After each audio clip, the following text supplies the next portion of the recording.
Special teams scored their first touchdown last week, and they have good coverage units. So it's going to be one of our biggest challenges of the season, in my opinion. Coach, what happened on Sunday with A.J. Green and Jalen Ramsey? What have you told the receivers about him trying to get in their heads not to fall into his games? Yeah, I don't know what happened between those two. They got into confrontation, and it got out of control. But, we've played the Jaguars the last 3 out of 4 years. I played them last year in Buffalo. We're very familiar with their personnel and Jalen. And, he's a really good corner. I think he's one of the top corners in our league right now. He's very competitive. And like I said, I'm not sure what happened, but we're not even worried about it. Coach, you brought back Jeff Cumberland yesterday, 5 times the roster. What made your decision to bring Jeff back? Well, you can never have enough good players. And at that position, Jeff has size and speed, and we're very familiar with Jeff. We had him here. It's unfortunate he got hurt in training camp. We had to release him. Now he's healthy. We want to get him back on the roster and see where we go from there. What do you hope Denzel will bring to the game? Well, Denzel, he's back in there starting at the Mike linebacker position. Actually, he'll play Will. We'll leave Hayes at Mike, and we'll see how he does. I'm not sure what his play count is going to be yet because, you don't just throw a guy back in there after 8 weeks. But he's definitely going to help and bring a little fire to that position. The decision to keep Hayes at Mike, and was that more about how Hayes played, or is it easier to kind of work Denzel in? It's just easier to work him in that way. And Hayes has done a good job at the Mike position, but it's just easier to work him in based on what they're doing offensively. Hey, Coach, Kobe Bryant walked in the building earlier today. Did he meet with players today? I didn't know he was in the building. Okay. No, that's good. Yeah, I'm sure the players will be fired up. They'll like that. Yeah. Any plans to meet with them? Well, I'm sure if he's in the building, we're probably going to meet at some point. Yeah. What does that defense of Jacksonville present as far as matchup problems and things like that? Well, you look up front, they lead the league in sacks. They have 3 guys with over 6 sacks. They can bring pressure from the outside as well as the inside. The linebackers are fast, physical, run-hit guys. Very familiar with this team. They've added Campbell. He wasn't with them last year, but this defense was good last year. And this year they're taking it to another level. But I think it's because of what the offense is doing. The offense is keeping that defense fresh. They're not playing as many minutes. I think they're second in the league in turnovers right now. So they're playing very well, and they're hitting on all cylinders right now. What are your thoughts on Leonard Fournette, what he's done thus far? It's Leonard, it's Chris, it's TJ. And it's the rookie that they have back there, Williams. They're all playing at a high level. He's the great change of pace guy, but those other 3 can start on anybody's team. Those other 3 runners. They've created a lot of yards after contact.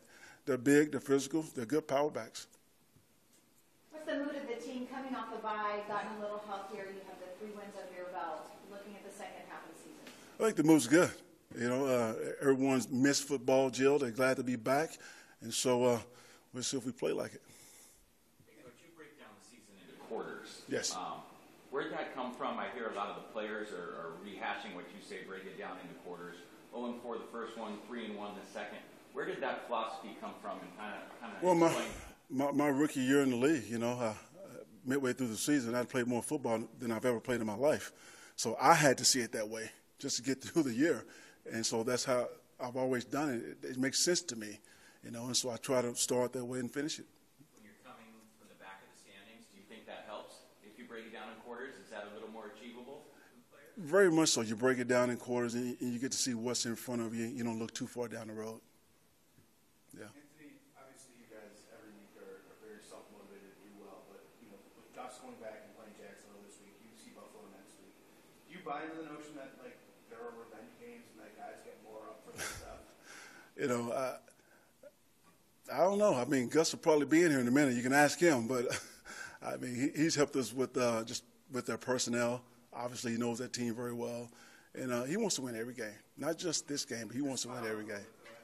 Is there a little more juice when it's someone in Gus's case when they decided? Well, I think it's no different than when we play the Broncos.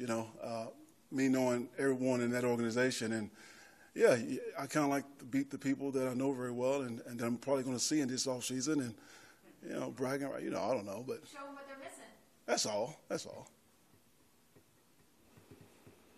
All right, let's go. Okay.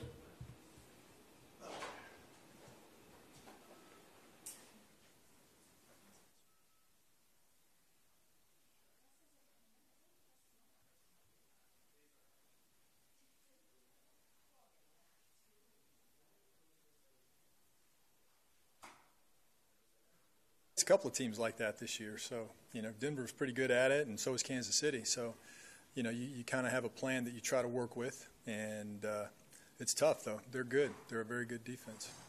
You don't speak different defenses all the time, but this is one that's pretty similar to what you face at practice all the time. How do you approach that? Well, I think that there's always differences in how they do it. And, we go against Gus and our defense through camp and OTAs, and you get a feel for them. So you have an idea sometimes of how they're going to play things, but then you go against another team, and there's something that you see that you're used to seeing they may do a little bit differently. So you can't plan too much according to that. I think a big part of that is you have to watch the tape, see what you think they're doing, and try to put your plan together based on that. How productive was the bye week for you? I know when we talked before that you spent a lot of time looking back at the offense and trying to kind of write some stuff. Did you see what you needed to see, and do you have a good feeling about it kind of moving forward? Well, I think that we look at some of the things that we need to get better at, and obviously one of those is third down. That's an area that, especially in the third and shorter ones, where we've had some self-inflicted wounds. We've had a couple of false starts on a 3rd and 1. We've had a couple situations, and those are the things that can lead to extended drives, which is something that we've got to get better at. You just look at some of the things that you're doing and trying to improve on those. So it's always good in the bye week to go back and look at it, especially when you get a bye week that's about 8 weeks in like we were, because then you have a good set of information to look at. So you go back and you analyze it, and just like anything, you try to improve on areas that you can do that. Do you sense that the players are refreshed and kind of hit the restart button of the bye week? You always feel that way. Obviously we'll see Sunday, but when we came out Monday and we practiced, good spirits, they worked hard, but they've done that this year consistently so far.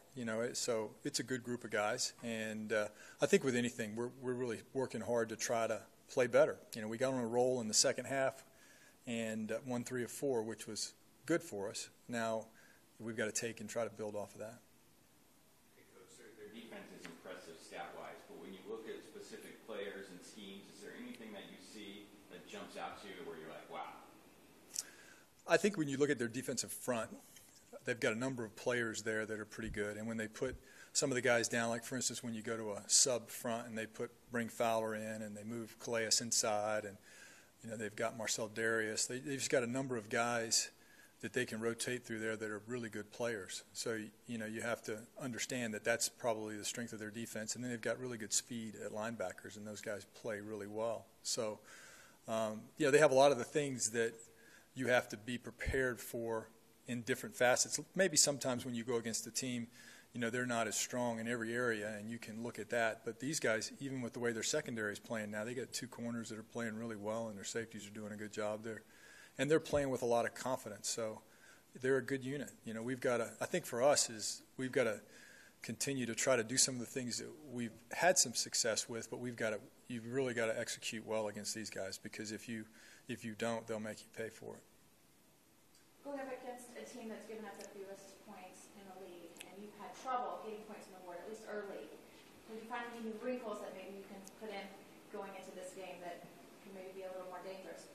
I don't know. You've got some ideas? We could use some. I think that, the biggest thing for us in looking at probably the first 8 games was we had a lot of missed opportunities. We had some things where we had some runs that could have been big. We had some passes that we missed. We had some breakdowns in certain things. I think you got to be careful about trying to do something like that. You got to stay within what you think your players do well. You got to try to gear everything towards where they can play fast and make plays. And I think really that's what it's about. During the first 8 weeks of the season, as you play different opponents, you're going to have guys in different situations. And a lot of times, like for instance, let's say Mike Williams, who you don't know a lot about. Now maybe we have a little bit more information about him. Or, what can we do with some of our younger players, like an Austin Eckler that has done some things for us that we can integrate some of those things. So I think you try to refine what you do and do it better. We've had our chances at some big plays, and we've had some big plays. I think the biggest thing for us isn't necessarily that as much as it is consistency and being able to convert some third downs and sustain drives. Execution. When you're around this league long enough, you'll at some point get fired, you'll at some point get cut or whatever. When you face those teams that have decided to run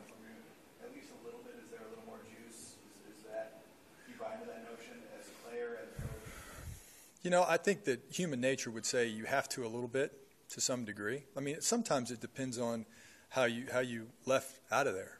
I know as a player, I was released and tried to be brought back and claimed by another team. And, in that kind of situation, you're not as bitter because you know what was going on. But I don't know. Everybody's different. I think that, now you form such strong bonds with the guys that you're with that it's hard to root against them or have any kind of animosity to it, because I think you got to understand that's this business. That's the way it is, and it's a very public business as far as those kind of things go. So, I don't. From my own perspective, I've been very grateful for the opportunities that I've had, and I don't wish anything negative on those guys, on anybody that I've been with before.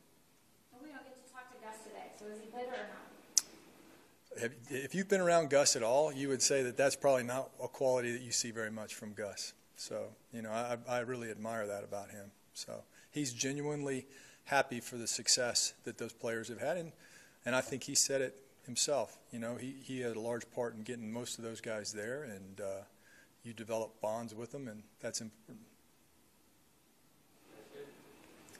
Thanks. Thank you, Coach.